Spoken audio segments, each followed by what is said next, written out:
Hello everyone, this is Latasha Blanton from the Real South Africa Travel and Tourism. And you're going to have the opportunity to travel with Phil Scott to sunny South Africa. You guys are going to have the opportunity to come to Johannesburg, and you guys are going to be coming to Durban. And we're going to set it up perfectly. It's going to be like a luxury experience for you guys. At the same time, you're going to be getting some culture. And of course, you're going to get an opportunity to talk to Phil, hang out with Phil, and get his views on Africa and South Africa. You're also going to get an opportunity to explore the lifestyles here that are available in South Africa. And we're going to do all that for you in an amazing 10 days. We do hope that you go to the website and book because we do look forward to seeing you here. Absolutely. Our website is therealsouthafrica.com. Go there, scroll down. You'll see a picture of Phil and just go ahead and book there. So we'll see you here in what we like to call sunny South Africa.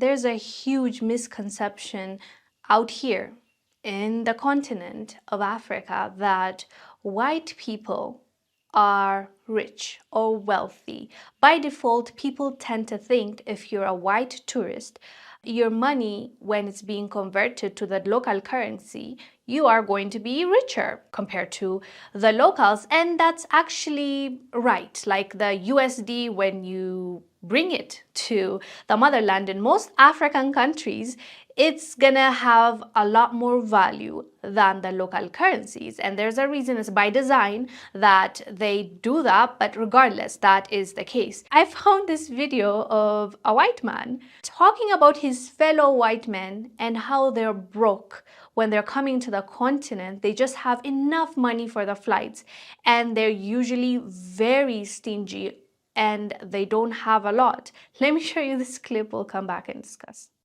So I wanted to tell you guys a funny story I've seen. When I tell you that there are so many broke white people here at the coast, you don't believe me, but let me tell you a funny story. So I was at the pharmacy to pick up malaria pills because I forgot to take them. And there was this guy in front of me. He was arguing because she charged him, I think it was 400 shillings. And he thought it was like 200 shillings. So for 200 shillings, he was like, I'm not leaving here until I get my 200 shillings back because that's my budget for the day. I kid you not, he said his budget was 1,000 shillings per day. Yeah, so many broke people here, and I don't know why people assume that white people have money. Most don't, most are broke as fuck. So yeah, that's a story. And I have another one that we were to get a drink and the guy didn't want to leave a tip, not on principle, no. It's because the amount of money it cost for the drink is more than he had in his pocket. So, whenever you think that you're broke and that white people are so rich, just think about all these guys who come here, or girls, but mostly I see dudes, for obvious reasons, that are broke as fuck. Yeah. And if you want a way to spot the broke dudes, I have a way. So many ways. But yeah, let me know in the comments if you want to know a way to spot the broke dudes. And I can tell you so much. So many signs that you can notice. Anyway, I'm going to enjoy my lunch now. If you can tell where I'm at right now. But yeah.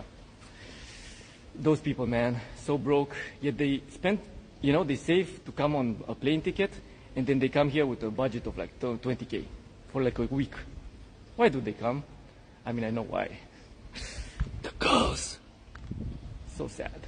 This is something I've heard other people talk about as well. The ones at least that come to the continent, they do not have enough. Basically, I think they miscalculate how much they'll spend, or maybe they finish their money as soon as they come to the continent, or maybe they were broke to begin with.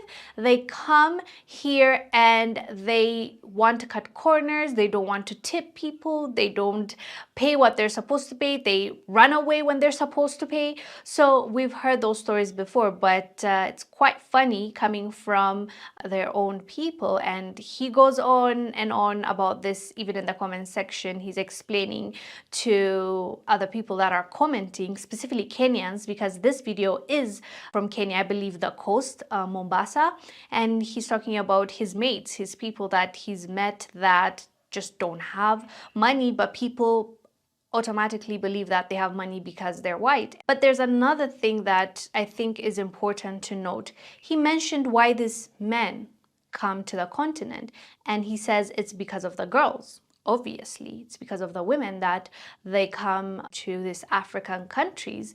And as we've talked about this topic before, there are so many white men and older men that come to the continent, take advantage of our women and leave, or some have even been arrested because they were involved in crimes, they were involved with shady business. And I remember there was this one guy dating an underage, like a very young girl, and he was actually almost keeping her hostage. Their followers were very scared for the girl. They were constantly commenting, what's happening? Why is she not allowed to get out of the house? Why do you treat her like that? And it always seemed like he treated her more like a slave than his girlfriend. So we've seen this happen time and time again, and it's a bigger conversation that needs to be had. Why are they coming here? And if it's for our women, how do we protect our women? Because they're lying to our women, they are taking advantage of our women, they don't even afford the basics, they can't even pay for their bills, and yet they target young girls and they promise them the world and they lie to them and they take advantage of them. Obviously, this needs to be a priority, especially for the government. They need to protect them, the most vulnerable, especially underage people. They don't know any better, hence someone needs to intervene and be those kids' protection. Anyways, fam, let us know down below what your thoughts are about what this TikToker in Kenya said about his fellow white men. I am Wongel Zelalem.